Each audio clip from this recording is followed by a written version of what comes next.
Hi friends, this is Naveen. Welcome to daily tech news. Friends, లేకుండా first news తీసుకుంటే first news మనకి Samsung నుంచి Samsung M31Sని అయితే ఈరోజు శాంసంగ్ ఇండియాలో లాంచ్ చేసింది. ఆగస్ట్ 6 నుంచి అమెజాన్ అండ్ samsung.comలో ఇదైతే సేల్కి అందుబాటులోకి వస్తుంది. రెండు వేరియంట్స్ని లాంచ్ చేశారు. ఒకటి 6GB ర్యామ్ 128GB స్టోరేజ్తో దీని యొక్క ప్రైస్ని 19,500గా సెట్ చేశారు. మరొకటి 128GB స్టోరేజే 8GB ర్యామ్తో వస్తుంది. దీని యొక్క ప్రైస్ని 21,500గా సెట్ చేశారు. ఒకసారి శాంసంగ్ M31S స్పెసిఫికేషన్స్ చూసినట్లయితే ప్రాసెసర్ వాళ్ళ ఆస్థాన ప్రాసెసర్ సేమ్ అదే Exynos 9611 ప్రాసెసర్తో వచ్చింది.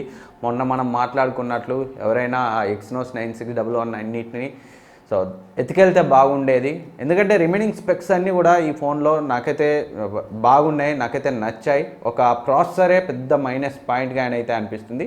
బట్ వాళ్ళు 730 స్నాప్డ్రాగన్ 730G 720G లాంటిది వాడి ఉంటే ఇంకా పర్ఫెక్ట్ ఫోన్ అయితే అయ్యి ఉండేది ఆ ప్రైస్ రేంజ్లో.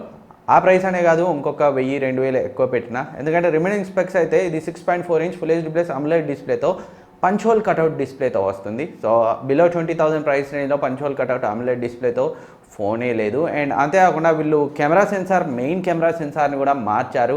సోనీ IMX682 కొత్త సెన్సార్ని అయితే యూజ్ చేశారు, 64MP సెన్సార్ని. And 25W fast charging support, 6000 mAh battery. And remaining specs same M31Sనే పోలి ఉంటాయి. అండ్ అంతేకాకుండా ఫింగర్ ప్రింట్ స్కానర్ని కూడా వీళ్ళు సైడ్కి అయితే ఇచ్చారు. సో ఇలా కొన్ని ఇంప్రూవ్మెంట్స్ అయితే ఉన్నాయి M31Sలో M31తో కంపేర్ చేస్తే. ఎక్సెప్ట్ మనకి ఎప్పుడు ఇబ్బంది కలిగించే ఆ Exynos 9611 ప్రాసెసర్ తప్పితే ఫుల్ డీటెయిల్ స్పెసిఫికేషన్స్ని అయితే మీరు స్క్రీన్పై చూడొచ్చు. సో చూడాలి మరి. 64MP Sony IMX582 censor Exynos ప్రాసెసర్తో వస్తుంది. ఎలా పర్ఫామ్ చేస్తుందో మనకి అతి త్వరలో తెలుస్తుంది.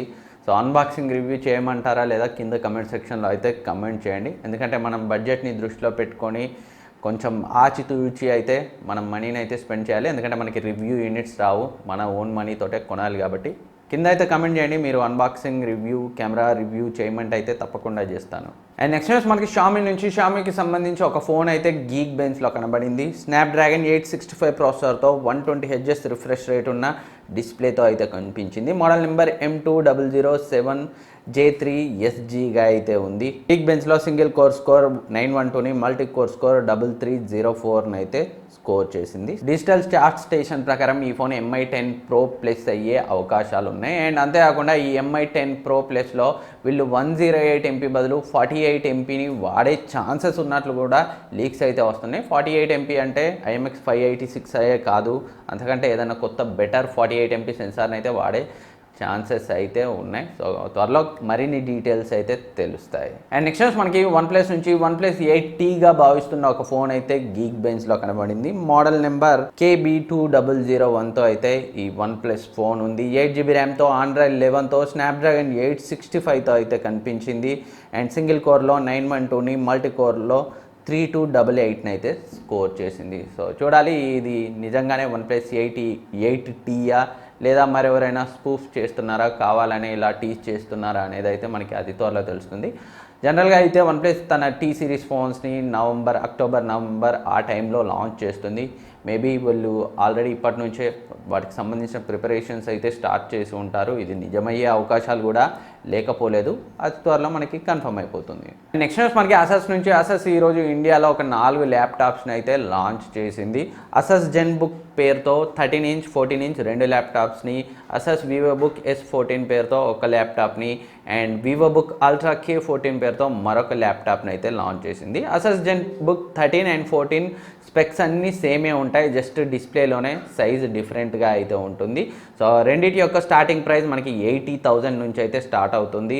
ఈ అసస్ జెన్బుక్ 13 అండ్ 14 రెండు కూడా ఇంటెల్ i7 10th జనరేషన్ ప్రాసెసర్తో వస్తాయి. వివోబుక్ S14గా వచ్చిన మోడల్ మనకి 14 ఇంచ్ సైజ్ డిస్ప్లేతో వస్తుంది. ఇది ఇంటెల్ i7 10th జనరేషన్ ప్రాసెసర్తో 2GB NVIDIA GeForce MX 250 graphic కార్డ్తో వస్తుంది. ఈ వివోబుక్ S14 మనకి 68,000 నుంచి ప్రైస్ అయితే స్టార్ట్ అవుతుంది. వివోబుక్ అల్ట్రా పేరుతో లాంచ్ అయిన 14 ఇంచ్ ల్యాప్టాప్ మనకి ఇంటెల్ i5 ప్రాసెసర్తో వస్తుంది. అండ్ ఇది యొక్క ధర మనకి 40,000 నుంచి అయితే స్టార్ట్ అవుతుంది. అసెస్ చెప్తున్న దాని ప్రకారం ఈ రోజు నుంచే అమెజాన్ అండ్ అన్ని ఆఫ్లైన్ స్టోర్స్లో ఈ ల్యాప్టాప్స్ అయితే అందుబాటులోకి వస్తాయి. సో వీటికి సంబంధించిన లింక్స్ని అయితే మన డీల్స్ ఛానల్లో పోస్ట్ చేస్తాను. డిస్క్రిప్షన్లో లింక్ ఉంటుంది, అక్కడ నుంచి అయితే మీరు చెక్ చేయొచ్చు. అండ్ ప్రైస్ డ్రాప్ అయిన ల్యాప్టాప్స్ డీల్స్ని కూడా నేనైతే అక్కడ పోస్ట్ చేస్తూ ఉంటాను. అండ్ నెక్స్ట్ న్యూస్ మనకి రియల్మీ నుంచి రియల్మీ ఆగస్ట్ 3న రియల్మీ V5ని లాంచ్ చేయబోతున్న విషయం తెలిసిందే. లేటెస్ట్గా దీనికి సంబంధించి లైవ్ ఇమేజ్ అయితే లీక్ అయింది. లైవ్ ఇమేజ్ ప్రకారం మనకి కొన్ని స్పెక్స్ అయితే కన్ఫర్మ్ అయిపోయాయి. 5000 mAh బ్యాటరీతో 30 వాట్ ఫాస్ట్ ఛార్జింగ్ సపోర్ట్తో క్వాడ్ కెమెరా సెటప్తో వస్తున్నట్లయితే తెలుస్తుంది. మెయిన్ సెన్సార్ 48 MP సెన్సార్గా అయితే ఉంటున్నట్లు ఈ లైవ్ ఇమేజ్ ద్వారా అయితే కన్ఫర్మ్ అయిపోయింది. ఆల్రెడీ మనకి కొన్ని స్పెక్స్ అయితే లీక్ అయ్యాయి. ఇది 6.5 ఇంచ్ ఫుల్ హెచ్డీ ప్లస్ డిస్ప్లేతో హయ్యర్ రిఫ్రెష్ రేట్తో వస్తున్నట్లు తెలుస్తుంది. 6GB RAM 8GB RAM 2 RAM వేరియంట్స్లో అప్ టు 128GB స్టోరేజ్తో వచ్చే అవకాశాలు అయితే ఉన్నాయి. And processor mostly MediaTek Dimensity 720 ప్రాసెసర్నే వాడే ఛాన్సెస్ అయితే ఉన్నాయి. అండ్ కొన్ని లీక్ 765 స్నాప్డ్రాగన్ 765 అని వస్తున్నాయి. బట్ మీడియాటెక్ డైమెన్సిటీ 720 అయ్యే అవకాశాలు ఎక్కువగా ఉన్నాయి. త్వరలో కన్ఫర్మ్ డీటెయిల్స్ తెలుస్తాయి. ఒకవేళ మీడియాటెక్ డైమెన్సిటీ 720 ప్రాసెసర్తో వస్తే మాత్రం చైనాలో 15,000 ప్రైస్ రేంజ్లో ఉండే అవకాశాలు ఉన్నాయి. ఎందుకంటే మీడియాటెక్ ప్రాసెసర్స్ జనరల్గా క్వాల్కమ్ స్నాప్డ్రాగన్ ప్రాసెసర్స్తో కంపేర్ చేస్తే అఫోర్డబుల్ ప్రైస్లో కంపెనీస్కే అందుబాటులో ఉంటాయి కాబట్టి. ఫ్రెండ్స్, ఇంతవరకు మీరు వీడియోని లైక్ చేయకపోతే వీడియోని లైక్ చేయండి. నెక్స్ట్ న్యూస్కి వెళ్ళిపోదాం. అండ్ నెక్స్ట్ న్యూస్ మనకి గూగుల్ నుంచి గూగుల్ పిక్సెల్ 4aని నెక్స్ట్ మంత్ లాంచ్ చేయబోతున్న విషయం తెలిసిందే. నిన్నటి టెక్ న్యూస్లో అయితే మనం చెప్పుకున్నాం. సో లేటెస్ట్ లీక్ ప్రకారం ఏదైతే లేటెస్ట్ గూగుల్ కెమెరా యాప్ నుంచి ఎక్స్ట్రాక్ట్ చేసిన ఇన్ఫర్మేషన్ ప్రకారం గూగుల్ పిక్సెల్ 4a 4G తోటే కాకుండా 5Gతో కూడా వస్తున్నట్లయితే తెలుస్తుంది. గూగుల్ పిక్సెల్ 4a మాత్రం మనకి స్నాప్డ్రాగన్ 730 ప్రాసెసర్తో వస్తుంది 4G వేరియంట్. మరి 5G వేరియంట్ మనం స్నాప్డ్రాగన్ 765Gని అయితే ఎక్స్పెక్ట్ చేయొచ్చు. సో పక్కకి వర్క్ అవుతుంది. ఇల్లు కొత్తగా కడుతున్నారా, అదే డిస్టర్బెన్స్. సో అడ్జస్ట్ కావండి.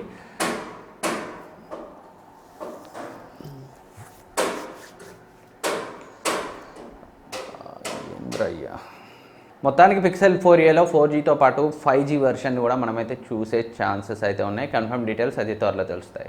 అండ్ నెక్స్ట్ న్యూస్ మనకి రియల్మీ నుంచి రియల్మీ X2కి కొత్త సెక్యూరిటీ ప్యాచ్ అప్డేట్ అయితే రోల్ అవుట్ అవడం స్టార్ట్ అయింది. జూలై సెక్యూరిటీ ప్యాచ్తో ఉంది. అండ్ అంతేకాకుండా ఎన్నో బగ్స్ని ఫిక్స్ చేస్తూ వీళ్ళైతే ఈ అప్డేట్ని తీసుకొచ్చారు. ఎవరైనా రియల్మీ X2 యూజర్స్ ఉంటే ఒకసారి మీ అప్డేట్ని చెక్ చేసుకోండి. అండ్ నెక్స్ట్ న్యూస్ మనకి హానర్ నుంచి హానర్ 9aని రేపు ఇండియాలో లాంచ్ చేయబోతున్న విషయం తెలిసిందే. అమెజాన్ ప్రైమ్ డే సేల్స్లో దీన్ని అయితే ఫస్ట్ సేల్కి తీసుకొస్తారు. అండ్ లేటెస్ట్గా ఈ హానర్ 9aకి సంబంధించి ప్రైస్ అయితే లీక్ అయింది. అమెజాన్ లిస్టింగ్తో ఆ ప్రైస్ అయితే ఉంది. So 3GB RAM 64GB variant యొక్క ప్రైస్ అయితే 11,999 అయితే ఉంది. ఇదైతే చాలా ఎక్కువ ప్రైస్ అని చెప్పుకోవాలి. 3GB RAM 64GB variant MediaTek Helio P22 ప్రాసెసర్తో వస్తుంది. హానర్ 9a ఆల్రెడీ ఏప్రిల్లోనే లాంచ్ అయింది రష్యాలో. సో స్పెక్స్ అయితే మనకి తెలుసు. ఒకసారి ఈ హానర్ 9a స్పెక్స్ అయితే చూద్దాం. ఇది 6.3 ఇంచ్ హెచ్డీ ప్లస్ డిస్ప్లేతో మీడియాటెక్ హీలియో P22 ప్రాసెసర్తో base variant 3GB RAM 64GB స్టోరేజ్తో బ్యాక్ సైడ్ మనకి 13 MP main sensor 5 MP secondary sensor and మరొక 2 megapixel camera triple camera setup ఉంటుంది. Front 8 megapixel camera water drop నాచ్లో అయితే ఉంటుంది. 5000 mAh బ్యాటరీతో వస్తుంది. సో ఇలాంటి స్పెక్స్తో అయితే హానర్ 9a ఉంది. లీక్ అయిన ఆ ప్రైస్ అయితే 12,000. సో చూడాలి మరి అది నిజమా అబద్ధమా అనేది మనకి అతి త్వరలో అయితే కన్ఫర్మ్ అయిపోతుంది రేపు మధ్యాహ్నం. అండ్ నెక్స్ట్ న్యూస్ మనకి శాంసంగ్ నుంచి శాంసంగ్ A సిరీస్లో మరొక ఫోన్పై అయితే వర్క్ చేస్తుంది. శాంసంగ్ A32ని అయితే త్వరలో తీసుకురాబోతుంది. అండ్ ఈ A32ని 5Gతో తీసుకురాబోతున్నట్లు అండ్ 48 MP మెయిన్ సెన్సార్తో తీసుకురాబోతున్నట్లయితే శాంసంగ్ గెలాక్సీ క్లబ్ అయితే తెలియజేసింది. 3C సర్టిఫికేషన్లో SM-A326గా కనిపించిన ఫోనే ఈ శాంసంగ్ A32 అని ఈ గెలాక్సీ క్లబ్ అయితే తెలిపింది. 5000 mAh బ్యాటరీతో ఈ శాంసంగ్ A32 ఉండే అవకాశాలు ఉన్నాయి. సో 5G అంటే ఏ ప్రాసెసర్ని వాడతారు అండ్ రిమైనింగ్ డీటెయిల్స్ అన్నీ మనకి అతి త్వరలో తెలుస్తాయి. మేబీ వాళ్ళ Exynos 5G ప్రాసెసర్నే మిడ్ రేంజ్ ప్రాసెసర్నే వీళ్ళు వాడే ఛాన్సెస్ అయితే ఉన్నాయి. అండ్ నెక్స్ట్ న్యూస్ మనకి వన్ ప్లస్ నాడ్ ఆల్రెడీ ఇండియాలో లాంచ్ అయింది. ప్రీ ఆర్డర్స్ కూడా స్టార్ట్ అయ్యాయి. అండ్ రీసెంట్గా జెరీరిగ్ చేసిన డ్యూరబిలిటీ టెస్ట్లో సో బెన్ టెస్ట్లో అయితే ఫెయిల్ అయింది. కోర్స్ చాలా ఫోన్స్ ఫెయిల్ అవుతూ ఉంటాయి, ఎందుకంటే ఎక్కువ ఫోర్స్ని అప్లై చేస్తుంటాడు కాబట్టి. రియల్ లైఫ్ యూసేజ్లో అయితే అంత ఫోర్స్ని ఎవరు అప్లై చేయరు. సో సర్వైవ్ అయిన ఫోన్స్ చాలా ఉంటాయి. ప్లాస్టిక్ ఫ్రేమ్తో రావడం అయితే ఒక మైనస్ పాయింట్ అనుకోండి ఆ ప్రైస్ రేంజ్లో. బట్ ప్లాస్టిక్ ఫ్రేమ్తో వచ్చిన చాలా మిడ్ రేంజ్ ఫోన్స్ అయితే సో డైలీ యూసేజ్లో ఎవరి దగ్గర విరిగిపోవట్లేదు. సో ఆ విషయానికి అయితే వన్ ప్లస్ అంత వర్రీ కావాల్సిన అవసరం లేదనుకోండి. కాకపోతే సో లేటెస్ట్గా 9 to 5 గూగుల్ అయితే ఒక ఆర్టికల్ని పబ్లిష్ చేసింది వన్ ప్లస్ నాడ్లో. పింక్ టింట్ ఇష్యూ ఉన్నట్లుగా. ఎప్పుడైతే డిస్ప్లే యొక్క బ్రైట్నెస్ని మనం బిలో 25%కి తీసుకెళ్తామో, సో మనం డార్క్ ఏరియాలో ఉన్నప్పుడు, డార్క్ ఎన్విరాన్మెంట్లో ఉన్నప్పుడు ఈ పింక్ టింట్ ఇష్యూ కనిపిస్తుందని ఆ ఆర్టికల్ అయితే తెలియజేసింది. దీనికి OnePlus అయితే సో 90 Hz AMOLED ఉన్న ప్రాపర్టీస్ వల్ల అలా అవుతుంది, అదంతా హార్డ్వేర్ ఇష్యూ కాదన్నట్లుగా వాళ్ళైతే ఒక రిప్లై ఇచ్చారు. దాన్ని కూడా మీరు స్క్రీన్పై అయితే చూడొచ్చు. సో చూద్దాం మరి ఈ ఇష్యూ ఎంతవరకు మనకి డైలీ లైఫ్లో ఇబ్బంది పెడుతుంది అనేది. మన ఛానల్లో అన్బాక్సింగ్ ఫుల్ రివ్యూ అయితే వస్తుంది. నేను నా ప్రైమరీ డివైస్గా వాడడం కోసమే OnePlus నాన్ని ఆర్డర్ చేశాను. సో ఫ్యూచర్లో మనమైతే కన్ఫర్మ్ చేసుకుందాం. సో ఫ్రెండ్స్, ఇది ఈరోజు టెక్ న్యూస్. అండ్ ఒక ఆఫ్ టాపిక్ గురించి అయితే మాట్లాడతాను. ఒక డెడికేటెడ్ వీడియో చేసే టైం అయితే లేకుండే. సో ఫ్లిప్కార్ట్లో నేనైతే పోకో M2 ప్రోని సుమారు 16 రోజుల క్రితం అయితే ఆర్డర్ చేశాను. అది నా ఫైనల్ డెలివరీ స్టేషన్ ఇక్కడ కరీంనగర్కి వచ్చి అయితే ఒక 2 రోజులు అయింది. సో 20 అయితే డెలివరీ కావాలి, ఫైనల్ డెలివరీ డేట్. ఆ రోజు అవ్వలేదు. ఈవెన్ 29th కూడా అవ్వలేదని నేను 29th ఈవినింగ్ నాకు ఈ కార్ట్ ఆఫీసు తెలుసు, ఐడియా ఉంది, ఇంతకుముందు చాలాసార్లు అక్కడికి వెళ్ళి తీసుకున్నాను. సో అక్కడికైతే వెళ్ళాను. వాళ్ళు వెళ్తే మేము రేపు పంపిస్తాం సార్, లోడ్ ఎక్కువ ఉంది అని అయితే చెప్పారు. సో నేను సరే అని వచ్చాను. నైట్ 12కి అయితే నాకు నా ఆర్డర్ క్యాన్సిల్ అయినట్లయితే మెయిల్ వచ్చింది, రిఫండ్ ఇనిషియేట్ అయినట్లు. సో నేను వెళ్ళి ఇవ్వండి అన్నప్పుడు వాళ్ళు ఇవ్వలేదు. ఆ తర్వాత అయితే క్యాన్సిల్ అయిపోయింది. అండ్ నేను మళ్ళీ అయితే వాళ్ళని అడిగాను లోకల్ ఈ కార్ట్ ఆఫీస్లో. సో మేమైతే క్యాన్సిల్ చేయలేదు సార్, అదే ఆటో క్యాన్సిల్ అయితే అయిపోయి ఉంటుంది, మా చేతుల్లో ఏం లేదన్నారు. అండ్ నాకు వచ్చిన మెయిల్లో ఏదో లాజిస్టిక్ ఇష్యూస్ కారణంగా, లోడ్ ఇష్యూస్ కారణంగా మేము క్యాన్సిల్ చేసామని అయితే చెప్పారు. సో నేను అన్బాక్సింగ్ వీడియో చేయడం కోసం 15 రోజుల క్రితం ఆర్డర్ చేసి 15 రోజుల నుంచి ఎదురు చూశాను. సో చివరికి ఇలా క్యాన్సిల్ అయింది. అంత దారుణంగా ఉంది ఫ్లిప్కార్ట్ సర్వీస్. సో మీరు ఏదైనా ఇంపార్టెంట్ది ఆర్డర్ చేస్తే మాత్రం సో అమెజాన్లో దొరకకపోతే ఫ్లిప్కార్ట్లో ఆర్డర్ చేయండి. అఫ్కోర్స్ అమెజాన్లో కూడా ఎర్రర్స్ అవుతుంటాయి, అవ్వవు అనను. బట్ ఫ్లిప్కార్ట్తో కంపేర్ చేస్తే అమెజాన్ అయితే కొంచెం బెటర్. నాకు ఇప్పటి వరకు అయితే ఎలాంటి ఇష్యూస్ అయితే రాలేదు అమెజాన్లో, ఫ్లిప్కార్ట్లో కూడా రాలేదు. బట్ మల్టిపుల్ ఇష్యూస్ని అయితే నేను మన సబ్స్క్రైబర్స్ నుంచి కూడా ఫ్లిప్కార్ట్ గురించి అయితే విన్నాను. ఒకవేళ మీకు మీ ఫైనల్ డెలివరీ డేట్ రోజు కనుక డెలివరీ అవ్వకపోతే మీరే ఫ్లిప్కార్ట్ని అయితే కన్సల్ట్ అవ్వండి, లేదా లోకల్ ఫ్లిప్కార్ట్ ఈ కార్ట్ ఆఫీస్ తెలిస్తే అక్కడికైతే వెళ్ళి తీసుకోండి. లేదా వాళ్ళు రేపు చేస్తామని చెప్తారు, కాకపోతే ఆటో క్యాన్సిల్ అయితే అయిపోతుంది. సో ఫ్లిప్కార్ట్లో ఏదైనా ఇంపార్టెంట్ది ఆర్డర్ చేసేటప్పుడు కొంచెం జాగ్రత్తగా ఉండండి అని చెప్పడం కోసమే నేను నా ఎక్స్పీరియన్స్ని మీతో షేర్ చేసుకున్నాను. సో ఫ్రెండ్స్, ఈ వీడియో మీకు యూజ్ అవుతుంది అనుకుంటున్నాను. ఈ వీడియో మీకు నచ్చితే లైక్ చేయండి, సబ్స్క్రైబ్ చేయండి, మీ ఫ్రెండ్స్కి షేర్ చేయండి. Thank you for watching. Next వీడియోలో మళ్ళీ కలుద్దాం. అండ్ HANA 9 ఆల్రెడీ ఏప్రిల్లోనే లాంచ్ అయింది. ఎక్కడ మనకి